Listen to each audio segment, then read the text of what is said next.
And now, stay tuned for the program that is rated tops in popularity for a longer period of time than any other West Coast program in radio history. The Signal Oil program, The Whistler.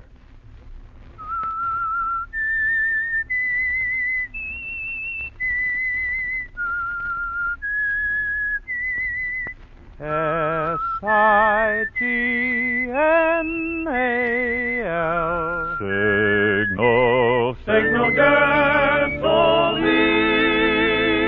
Signal, the famous Go Farther gasoline, invites you to sit back and enjoy another strange story by The Whistler. For extra driving pleasure, the signal to look for is the yellow and black circle sign that identifies Signal service stations from Canada to Mexico. And for Sunday evening listening pleasure, the signal to listen for is this whistle that identifies the Signal Oil program, The Whistler.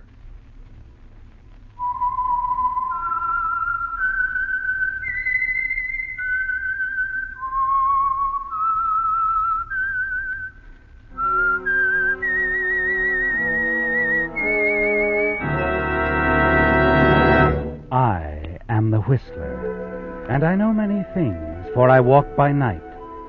I know many strange tales hidden in the hearts of men and women who have stepped into the shadows. Yes, I know the nameless terrors of which they dare not speak. And now, for the Signal Oil Company, The Whistler's strange story, Patroness of Murder.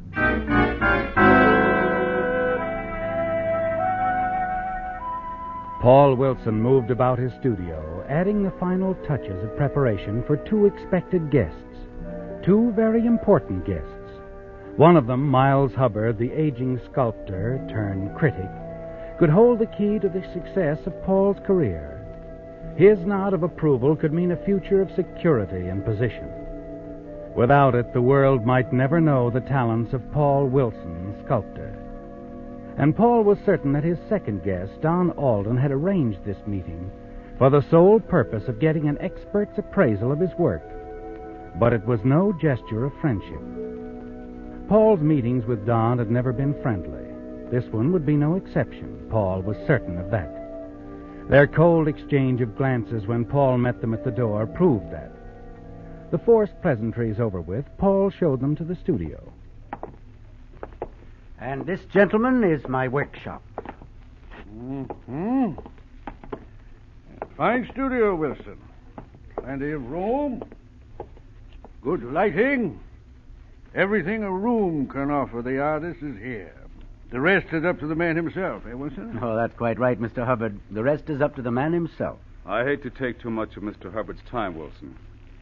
Can we see your work? Whenever Mr. Hubbard's ready, I'll be glad to show him. When one grows old, Wilson, one learns the great wisdom of economy. Economy of time, economy of words, economy of emotion. Oh, yes, it's a great lesson to learn. I tell you this because when I look at your work, I shall have an instant evaluation. Either it will be good or bad, and I shall tell you immediately. It's an honor to have you here, sir. I'm anxious for your opinion. Yes, well then, may we see some examples of your sculpture? Now, please. Right now. There you are, gentlemen. My latest. Yes.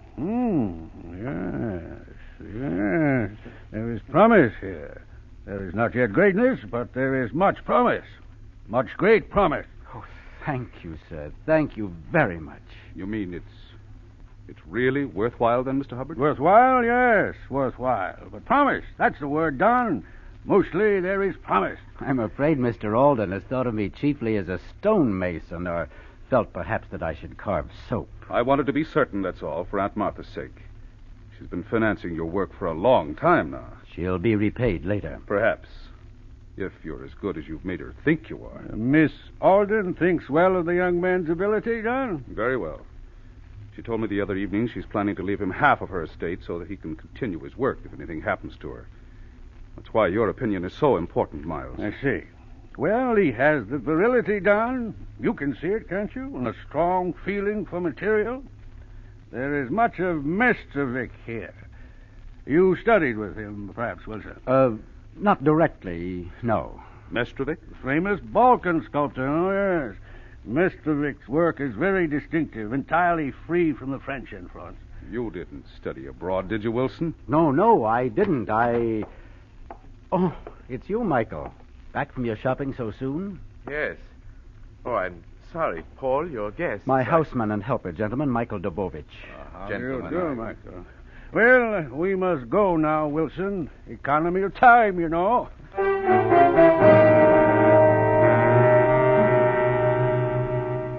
Michael's entrance was ill-timed, wasn't it, Paul?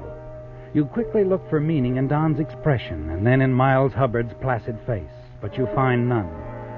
Perhaps they suspect nothing after all. You grow more certain of that as you see them to the door. Miles Hubbard repeats his appreciation of your work, and you say your farewells. After your guests leave, you turn angrily to Michael.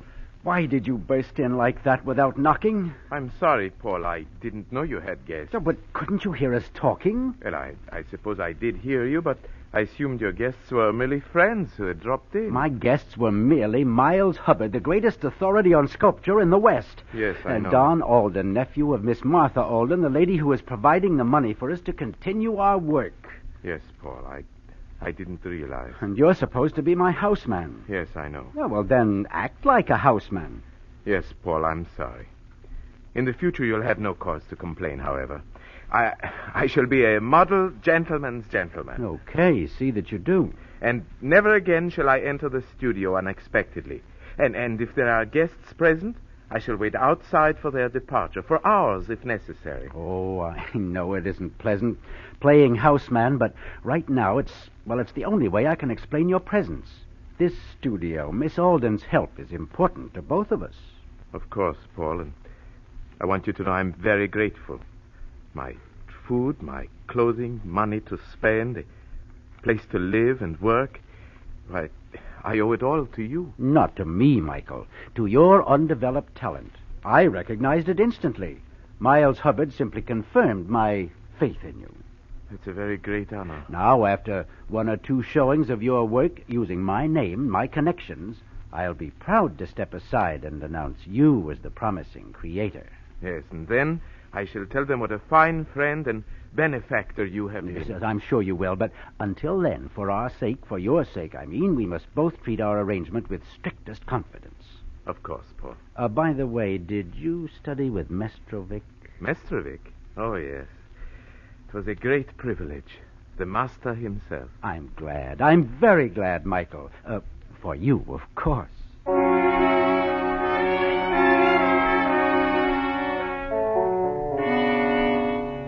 That approach has always worked with Michael, hasn't it, Paul? You've traded on his hunger, his fears, his insecurity in a new land. You won't mind exploiting his promising talent as your own, even though you've convinced him that his obscurity is only for a little while. Yes, things are moving along nicely, aren't they? And your situation looks brighter than ever. A few days later, Linda Wells, attractive secretary to Miss Martha Alden, your kindly, elderly sponsor, phones you. Hello? Hello, Paul. This is Linda. Linda, you should do this more often. I feel better already. Well, you'll feel still better when I tell you the reason for this call. Miss Alden's coming to the studio to see you this afternoon. 3 o'clock sharp. You'll be there, of course. Yes, of course. But what's it all about, Linda? She didn't say. All I know is Miss Alden talked on the phone with Miles Hubbard. Miles Hubbard? Mm-hmm. And she seemed very pleased afterwards. You're sure? Quite sure. A few minutes later, she ordered her car and asked me to phone you. She'll be there at 3, Paul. Yes, I'll be here. Thanks for calling, Linda.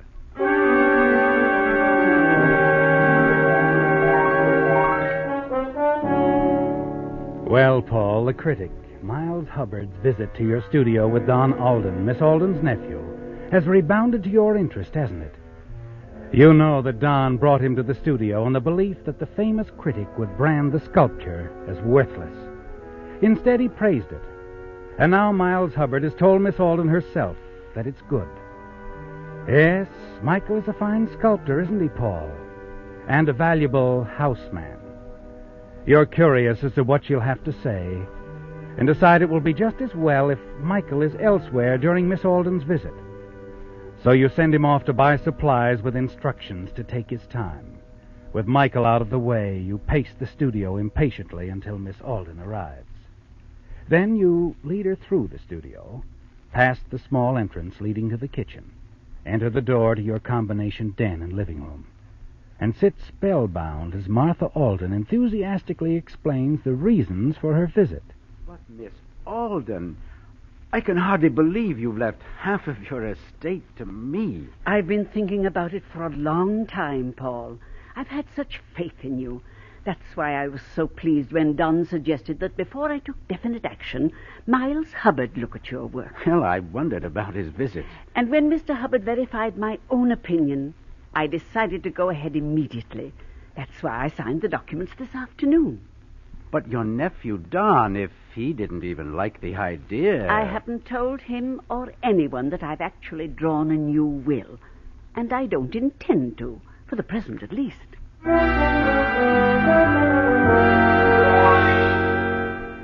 Well, Paul, it's no longer a question of maybe.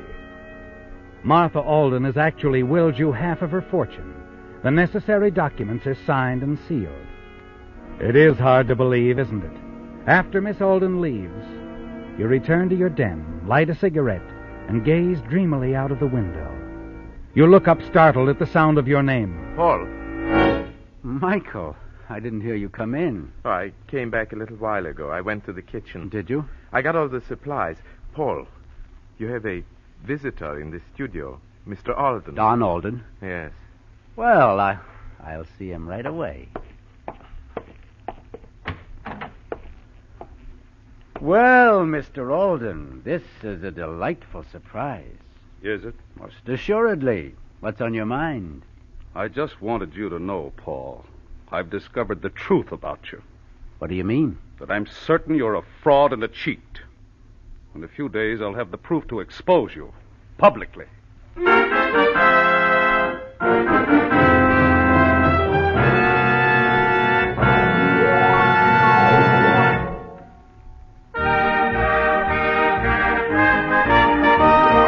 Tonight's $20 Signal gasoline book goes to Mrs. C.E. Grindell of Seattle, Washington, for this limerick.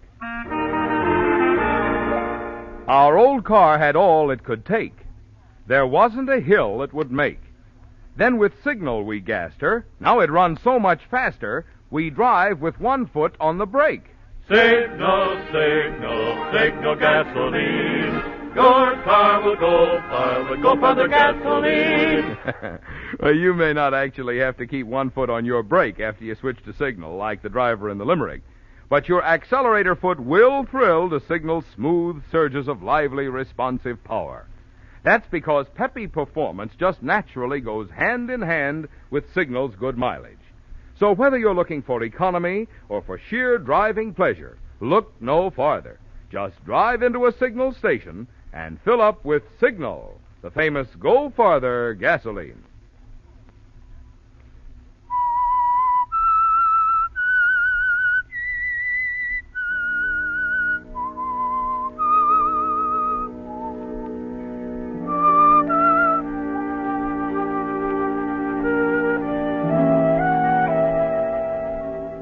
You reel under the impact of Don's words, don't you, Paul? He's called you a fraud.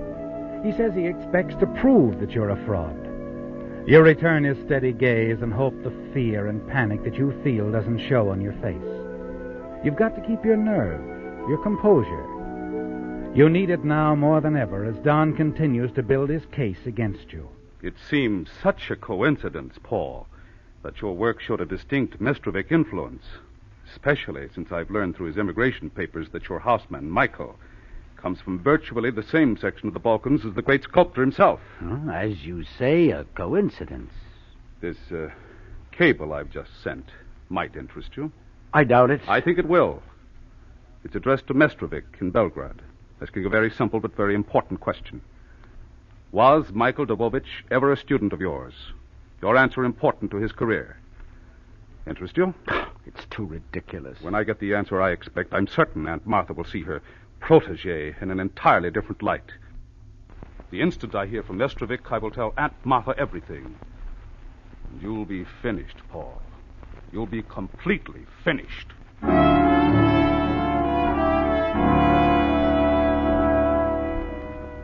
Don's been quite thorough, hasn't he, Paul? He's always hated you. You've known that. But you didn't know the lengths he'd go to ruin you with Miss Alden. You must stop Don. Somehow you're certain of that. But how? Hours later, you're still wondering and thinking. It's a sleepless night for you, isn't it? What are you going to do? Leave? Disappear before Mestrovic's answer can come? By morning, you know that if you leave, all your dreams of money, the inheritance, leaves with you. Your mind is tired from thinking and indecision. You have no answer, have you, Paul? By noon, you still have no answer, and then the phone startles you, but you manage to answer. Yes, hello? This is Miss Alden, Paul. Oh, yes, Miss Alden. How are I'd you? like you to come to the house, Paul, as soon as possible, if you will. Why, yes, of course. Is something wrong? I don't want to talk about it on the phone. Can you come here right away? Of course, Miss Alden.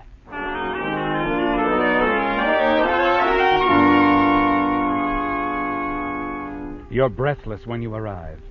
Miss Alden takes you to her upstairs sitting room, where she asks a question of her own. Paul, who is Michael Dubovich? So Don has told you. You can't believe him. It isn't true. I've done the work, Miss Alden. I've done it all. Michael is just what he seems to be. He's a student.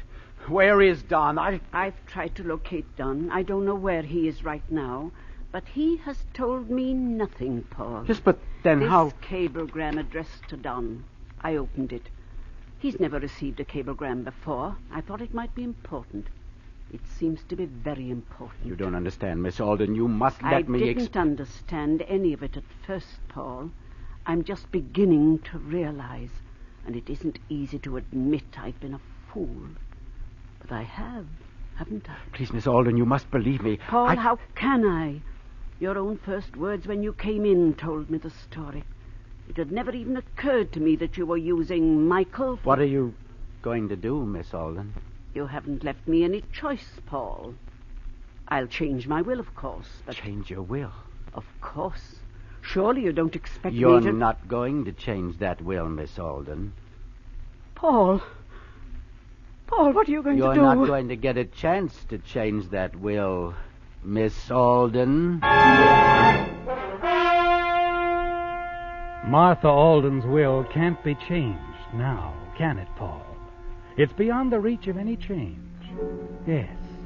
She met her death when you pushed her down the stairs. And her position will make her death appear to be an accident. You descend the stairs slowly. That's when you see the cablegram crumpled at her side. The cablegram from the great Mestrovic to Don Alden, stating that Michael Dubovich, your houseman, had been one of his prize students. Quickly you snatch it, and the bright flame of the library fireplace destroys it into meaningless ashes. You must continue to act quickly, Paul. You must get out of the house, and you must not be seen. You turn to go, and you hear voices. Someone is coming. This won't take long, Michael. Don't worry about it. But I don't understand. Why did you bring me here, Mr. Alden? I just want to ask you some questions, Michael, and I want Aunt Martha to hear your answers. Don with Michael. You whirl around. It's too late to reach the door without being seen. Quickly, you open the basement door, step inside, and hurry down into the musty darkness. You feel your way cautiously across the basement to the back door. You find it locked. You stop and listen to their footsteps overhead. Then you hear them move into the library. It's only a matter of minutes until they discover the body of Miss Martha Alden. Softly, you move up the stairs again. Open the door. You can hear them, but you don't dare run for the front door, do you, Paul? Perhaps we should not disturb Miss Alden. I don't want to answer any questions. The answers won't hurt you, Michael. I'm sure of that. Now, you just sit here. Aunt Martha and I'll be down in a minute. Please, Mr. Alden, I don't like this. I have nothing to say, and Paul... Don't worry about Paul. Mike. Quick, it's Aunt Martha. Oh, is she... She's dead. Oh, no. No, I'm Stay here, Michael. No! I've got to phone the doctor. Michael!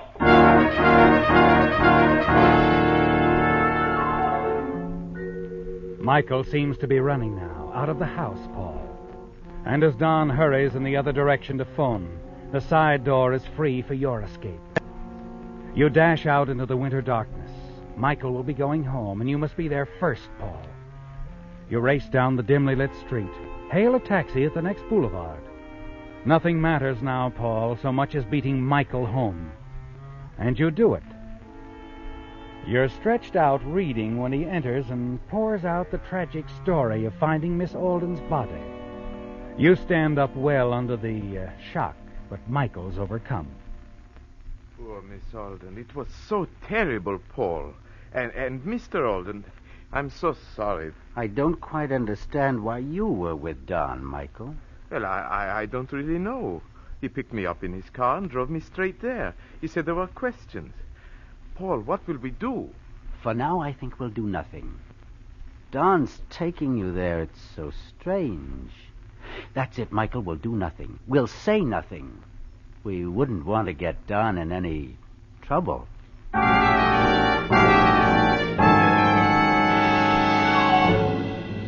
You're still certain Miss Alden's death will be called an accident.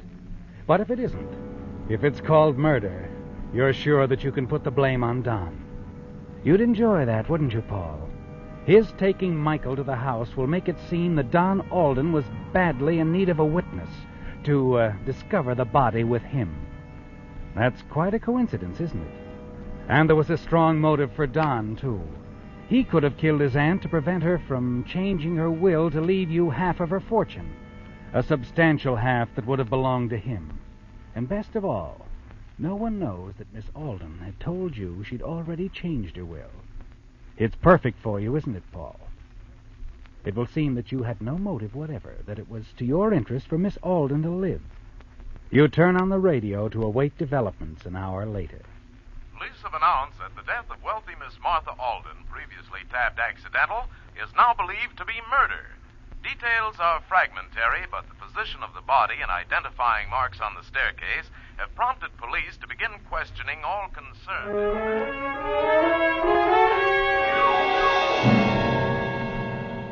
They call it murder now, Paul.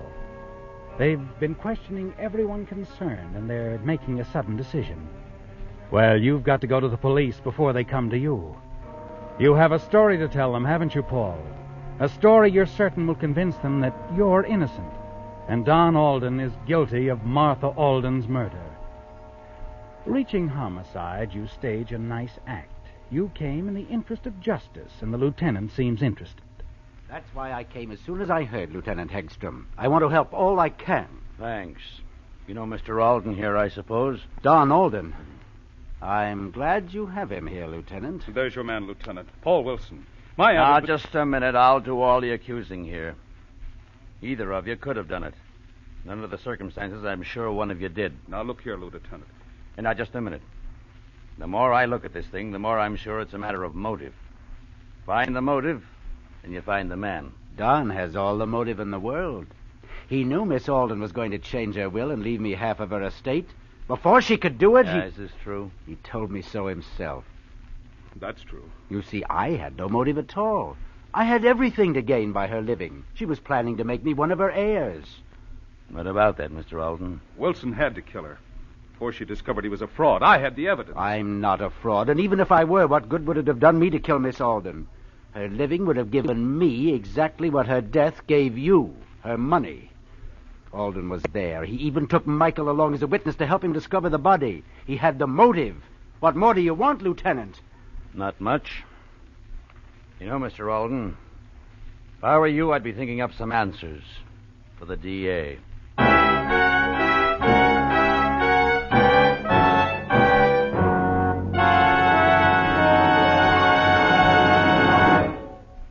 While watching some Christmas shoppers the other day, I couldn't help feeling it's too bad folks aren't as careful in selecting their motor oil as they are in selecting Christmas gifts. If they were, a lot more drivers would switch to Signal Premium Compounded Motor Oil, the improved type oil that does so much more than just lubricate. You see, because Signal Premium combines scientific compounds with 100% pure paraffin base, it does things for your motor which the finest oil alone cannot do. One of these compounds, for instance, specifically prevents destructive corrosion inside your motor. Another compound in Signal Premium actually washes out harmful carbon. And still other compounds help in other important ways to keep wear down and performance up. So if you want to keep your motor young, get your next oil change at a Signal service station. Change to the improved type oil that does so much more than just lubricate. Signal Premium Compounded Motor Oil.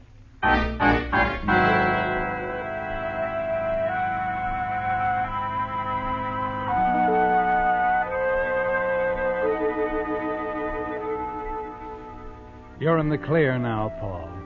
You're certain Lieutenant Hegstrom is convinced of Don's guilt. Find the motive, and you find the man. That's what he said, Paul. You're pleased, aren't you? And you know the story by heart that will convict Don as you tell it to the police stenographer for the permanent record. You've just finished and started to go when... Just one more detail, Wilson. Come back a moment, will you? Of course, Lieutenant. Glad to. Why, Michael. Yes, Paul. Paul, I've been so worried about you. Michael seems to be a very loyal servant, Wilson. Oh, yes. Yes, he is. You needn't have worried, Michael. I'm just fine. Oh, but he has worried, Wilson. He's worried a great deal. He even thought we might be holding you for the murder. And he came here with something he says proves you couldn't have done it. Well, that's very nice, I'm sure, but... Go on, Michael. Tell him what you just told me. Yes, sir. I told him you could not have done it, Paul. I told him you wouldn't have done it. How much you thought of Miss Alden after she'd been so kind. How she'd changed her will, left you half of her money. But, Michael, how did... Go on, Michael. Tell Wilson how you knew Miss Alden had already changed her will. You remember, Paul? You told me not ever to burst in on you when you had guests. So that day Miss Alden came to see you, I waited outside the room. I did not burst in, but I couldn't help hearing her tell you she changed her will that afternoon to give you half her money. Paul? Paul, have I done something wrong? I'll answer that, Michael. You've done something right. Alden told the truth. He's the one without a motive. You lied, Wilson. You had the motive. But, Lieutenant, You knew Miss Alden had already put you into her will. You killed her to keep her from cutting out of your will, out of your inheritance. Like I said, find the motive, and you'll find the murderer.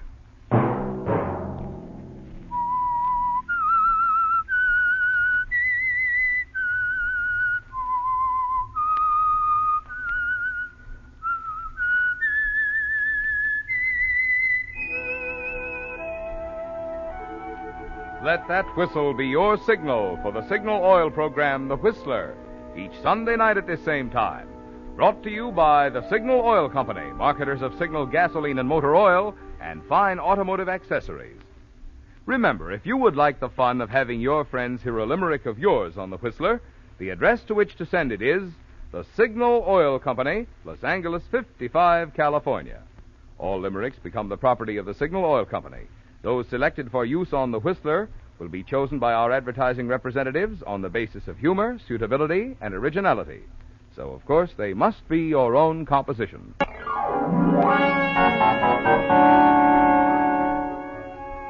Featured in tonight's story were John Hoyt, Paul Avery, Gloria Gordon, and Paul Frees. The Whistler was produced and directed by George W. Allen, with story by David Ross, music by Wilbur Hatch, and was transmitted to our troops overseas by the Armed Forces Radio Service. The Whistler is entirely fictional, and all characters portrayed on The Whistler are also fictional. Any similarity of names or resemblance to persons living or dead is purely coincidental. Remember at this same time next Sunday, another strange tale by The Whistler.